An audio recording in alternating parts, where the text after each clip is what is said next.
कमलनाथ के प्रशासन की दबिश को लेकर बोले जीतू पटवारी, छिंदवाड़ा में जो भारतीय जनता पार्टी हार रही है ये उनके डर को दिखाता है।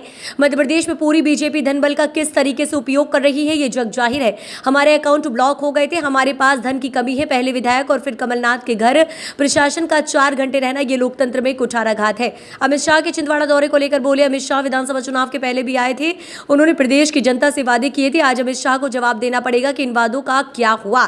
अमित शाह ने जो जनता को गुमराह करने की बात कही थी, आज उसका जवाब अमित शाह को देना पड़ेगा। बीजेपी की घोषणा पत्र की अगर कांग्रेस के घोषणा पत्र से मूल्यांकन करे तो बीजेपी गरीब कर जनता को आटा देना चाहती है, पर कांग्रेस नौकरी। कांग्रेस का घोषणा पत्र ऐसा है कि उससे देश आत्मनिर्भर बने, देश में रोजगार के अवसर बढ़े। युवा कांग्रेस के प्रदेश अध्यक्ष यादव पर एफआईआर को लेकर बोलो, बीजेपी का काम प्रशासन और लोकतंत्र की हत्या करना है। डरे और कायर लोग इस तरह की घटनाएं करते हैं। छिंदवाड़ा में जो कृत्य भारतीय जनता पार्टी और प्रशासन द्वारा किया गया, ये उनके डर को चिल्ला कर बता रहा है। राहुल गांधी जी के हेलीकॉप्टर की जांच करना ये महसूस कराता है कि इस देश में लोकतंत्र की हत्या हो रही है। आप देखो, नरेंद्र मोदी जी, भारतीय जनता पार्टी के तमाम नेता, मध्य प्रदेश में भी पूरी बीजेपी धन बल का किस तरीके से उपयोग कर रही है, जग जाहिर है। खुला नाच, नंगा नाच। दूसरी तरफ हमारे पास तो हमारे खाते सील्ड हैं, आर्थिक संसाधन की कमी है। हमारे कई कैंडिडेट एक वोट एक नोट की बात करते हैं। ऐसे में इस तरह की हरधर्मिता, एक विधायक के घर पे 4 घंटे तक पुलिस का रहना, फिर कमलनाथ जी के घर पे इस तरीके की घटनाक्रम करना, ये लोकतंत्र के साथ एक तरह से कुठाराघात है, उसकी हत्या है। इसकी निंदा पूरी मध्य प्रदेश की जनता ने करनी चाहिए। दूसरी ओर अमित शाह जी आज आ रहे हैं। अमित शाह जी विधानसभा के चुनाव के पहले भी आए थे।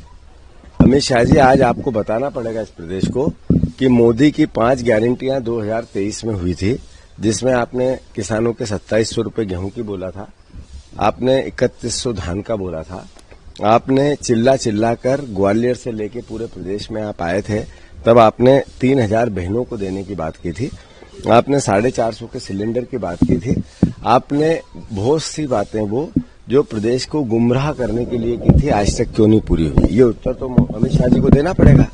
साथ ही साथ भारतीय जनता पार्टी का घोषणा पत्र, जिसमें बात की गई है ओलंपिक की, जिसमें बात की गई है कि 5 किलो अनाज की, और कांग्रेस पार्टी के घोषणा पत्र में बात की गई है नौकरी की। ये गरीब करके आटा देना चाहते हैं, महंगाई करना चाहते हैं, हम नौकरी और काम देना चाहते हैं। इस अंतर को हमें समझना पड़ेगा। भारतीय जनता पार्टी का पूरे घोषणा पत्र का अगर आप मूल्यांकन करें तो उनका कहना पूरा देश गरीब हो जाओ और सरकार पे डिपेंड हो जाओ, और हमारा जो घोषणा पत्र है, कांग्रेस पार्टी का जो 5 न्याय की गारंटी है, वो ये महसूस कराती है कि अधिकार संपन्न देश बने, आत्मनिर्भर देश बने, आर्थिक संपन्न परिवार बने, व्यक्ति बने, हर हाथ को काम मिले, काम का पूरा दाम मिले। ये बहुत बड़ा अंतर है बीजेपी और कांग्रेस की सोच में। मैं मानता हूं कि एक प्रधानमंत्री ने कल बयान दिया एएनआई पे, उन्होंने बहुत सी बातें की, पर उन्होंने बॉन्ड की, करप्शन की बात नहीं की, उन्होंने बेरोजगारी की बात नहीं की, उन्होंने काले धन की बात नहीं की, उन्होंने इस देश में जो अर्थव्यवस्था चरमरा गई उसकी बात नहीं की, आपने जो इस देश को इतनी महंगाई दे दी उसकी बात नहीं की, आपने बात की जब हम जीवित नहीं रहेंगे तब की। प्रधानमंत्री, आज उनकी उम्र है, भगवान करे वो ईश्वर करे 100 साल जिए, पर एक व्यक्ति का अपना एक विजन होता है। 47 की बात करेंगे जब वो 100 साल से ऊपर हो जाएंगे। इस तरह की भावना गुमराह करने की भावना है। आपने 10 साल में डिलीवर क्या किया, ये पता चलना चाहिए देश को, प्रदेश को।